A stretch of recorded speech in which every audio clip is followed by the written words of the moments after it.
It is late. The house has gone quiet. Everyone else is asleep, and you are still awake, for reasons that have nothing to do with noise. You are awake because of the list, because you lie down and somewhere behind your eyes, the quiet checking begins and moves through everything you carry. You count the people you love, and the money, and the results you are still waiting on, and the door you already locked and checked and locked again. Somewhere along the way, you took on a job that nobody ever gave you, guarding everything, holding it all up as though it would fall without you. If that is you tonight, stay here a few minutes, because there is an old song in the Bible, written for people walking a long, uncertain road. The song is Psalm 121, only 8 verses long, and its old title calls it A Song of Ascents, which simply means a song for the climb.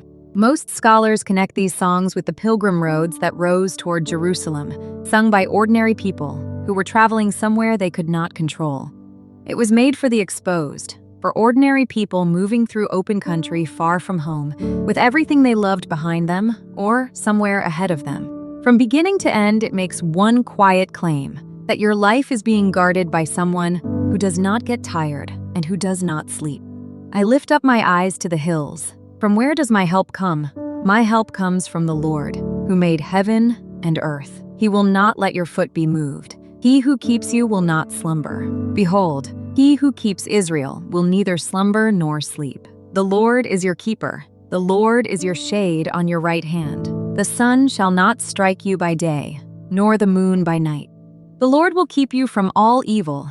He will keep your life. The Lord will keep your going out and your coming in from this time forth and forevermore. Did you notice where it starts? Not with an answer, but with a question. A person scanning the horizon and asking out loud where help could possibly come from. That may be the most modern thing about this psalm, because it does not open with confidence, and the Bible makes room for that question and set it to music. Readers have long wondered what the psalmist saw up there, some hearing danger in the rough country and hiding places, others hearing the holy city coming into view.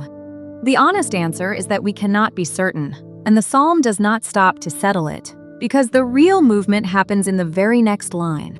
The eyes travel up, past the hills and whatever they held, to the one who made them, because help comes not from the landscape but from the landscape's maker. Now listen for one word, because in Hebrew it is Shamar, and it means to keep, to guard, to watch over something that matters to you. A shepherd does it with sheep, and a sentry does it with a city gate, staying at his post through the night while everyone behind him sleeps.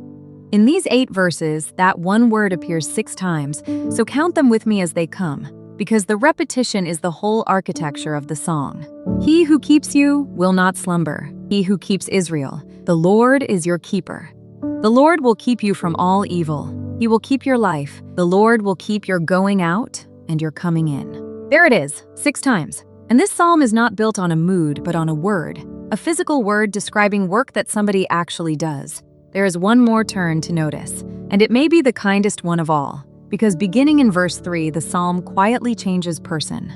The opening verses say I and my, but after that, every single line says you and your, and the prayer becomes a blessing spoken over somebody else.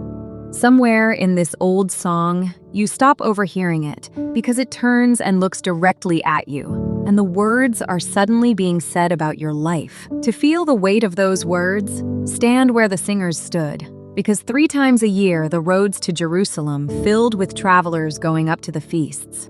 Their road ran up from Jericho, beside the Dead Sea and the lowest ground on earth, climbing hard into the hills toward Jerusalem. Going up meant exactly that, since, from the Jordan Valley, the climb to the city rises more than 3,000 feet in about 17 miles of hard road.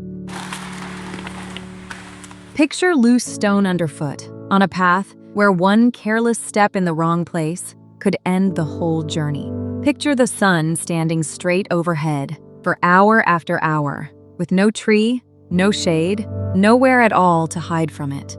Then picture nightfall, out in open country, far from any wall or gate or friend, with the road still stretching on. Now hear the psalm again, with that road underneath it, because every danger the traveler could name is being handed over to someone else, one by one. Then comes the line the whole song leans on, that the one who keeps Israel will neither slumber nor sleep.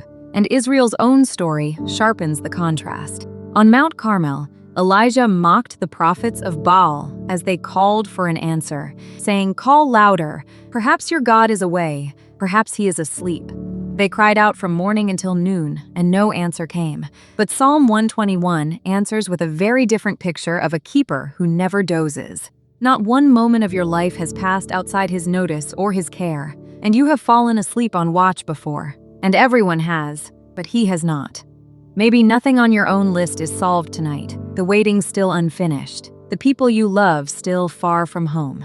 But you were never the one holding it all together, and someone stronger has been keeping watch the entire time. So, set the list down tonight. The keeper of Israel is still awake, and you can close your eyes. So when morning comes, the road will still be waiting, and the one who kept you through the night will still be there.